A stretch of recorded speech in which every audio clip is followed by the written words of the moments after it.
ओम शांति। अक्सर हम सबको सुनते हैं, दोस्त, परिवार, दुनिया, लेकिन एक आवाज़ है जो हमेशा चुप रहती है, वो है हमारी अपनी। थोड़ा रुकिए, थोड़ा समय सिर्फ अपने लिए निकालिए। खुद के साथ बैठिए, खुद से बातें करिए, ऐसे जैसे किसी पुराने दोस्त से मुलाकात हो। अपने मन की गहराई में उतर कर पूछिए, मैं कैसा महसूस कर रहा हूँ? मुझे अभी किसकी ज़रूरत है? मुझे क्या चाहिए था जो अभी तक नहीं मिला? मैं किस चीज़ की तलाश में हूँ? आदि आदि ये पल आपको बताएंगे कि शांति कहीं बाहर नहीं, वो तो आपके भीतर इंतजार कर रही है। परमात्मा से ध्यान लगाइए और खुद का ध्यान रखिए। ध्यान वही है, खुद को सुनना, खुद को समझना और खुद के सबसे अच्छे दोस्त बन जाना। अक्सर हम सोचते हैं कि क्षमा करना मतलब किसी को माफ़ करना और अपने भीतर के दर्द को दबाना, पर असल में क्षमा हमारी आत्मा की शक्ति है। यह हमें पुराने घावों और नेगेटिव भावनाओं से मुक्त करता है। जब हम किसी को दिल से क्षमा करते हैं तो हम स्वयं भी हल्के अनुभव करते और दूसरे भी हल्का हो जाता है। जब हम क्षमा करते हैं, हम न केवल दूसरों को आज़ाद करते हैं बल्कि खुद को भी हल्का और शांत बनाते हैं। ये दर्द और कड़वाहट को छोड़कर अपने भीतर शांति और प्यार पैदा करने का तरीका है। आज किसी के प्रति नाराजगी महसूस हो रही है, थोड़ा ठहरे, गहरी सांस ले और अपने दिल से कहे, मैं क्षमा करता हूँ, मैं क्षमा करती हूँ और मैं आज़ाद हूँ। छोटे कदमों से भी आपकी आंतरिक शक्ति बढ़ती है।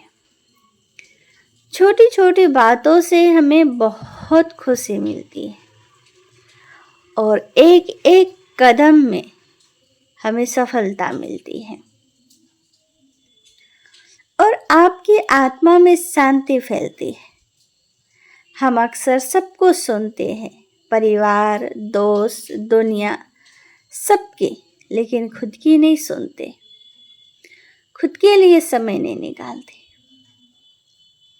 लेकिन एक आवाज़ है जो हमेशा चुप रहती है, वो है हमारी खुद की। इसलिए आप सबों से अनुरोध है कि आप खुद की सुनिए, खुद के विचारों पर ध्यान दीजिए और देखिए कि हमारे अंदर की विचारें क्या चल रही हैं, अच्छा या बुरा। कौन से विचारों का चिंतन ज़्यादा है, किसकी प्रवाह ज़्यादा है। अगर हमें खुशी चाहिए तो खुश रहना होगा। हम अपने जीवन के कंट्रोल, जीवन की रिमोट दूसरों के हाथ में नहीं दे सकते।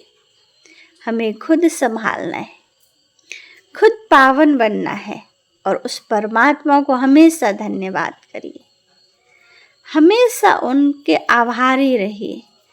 उन्होंने हमें बहुत सुंदर ये जीवन दिया है, मनुष्य तन दिया है और ये हमारे पर डिपेंड करता है कि हम इस जीवन को कैसे जी रहे हैं। जैसे फूल होता है ना, फूल की दो विशेषताएं होती हैं। अगर मंदिर पे वो फूल जाकर के चढ़े, मूर्ति के आगे आए तो सब उसको अपने माथे से लगाते अपने घरों में लेके आते हैं, लेकिन वही फूल अगर अर्थी पे चढ़े तो उसको जला दिया जाता है अथवा फेंक दिया जाता है, उसका कोई महत्व नहीं होता। इसीलिए हमें अपने जीवन को अच्छा बनाना है और स्थान की भी चयन करनी है। अगर हम गलत स्थान को चुनते हैं, गलत लोगों के साथ रहते हैं, तो हमारा जीवन भी बेकार हो जाता है, अर्थहीन हो जाता है। इसलिए आप सबों से नम्र निवेदन है कि परमात्मा को याद करते रहिए और अपने आप को समझिए कि मैं बहुत शक्तिशाली आत्मा हूँ, मैं शांत स्वरूप आत्मा हूँ, मैं आत्मा बहुत खुश और संतुष्ट हूँ, मैं निश्चिंत हूँ, निर्भय हूँ और बेफिक्र हूँ। मेरा जीवन बहुत अच्छा है और मैं पूर्ण रूप से स्वस्थ हूँ और मेरे पास संसार के सभी सुख सुविधाओं के साधन हैं। सब कुछ है मेरे पास, मेरे बच्चे भी सभी अच्छे हैं, सब संतुष्ट है, सब खुश है और सभी मिल कर के रहते हैं और इस समाज के लिए सभी अपने अपने स्तर पर सहयोगी है। देखिए, अगर आप इतना ही करेंगे तो आपका जीवन बहुत ही श्रेष्ठ हो जाएगा। समाज में तो सम्मान बढ़ेगा ही बढ़ेगा, परमात्मा भी आपको अपने पलकों पे बिठाएंगे। इतना कहते हुए ओम शांति।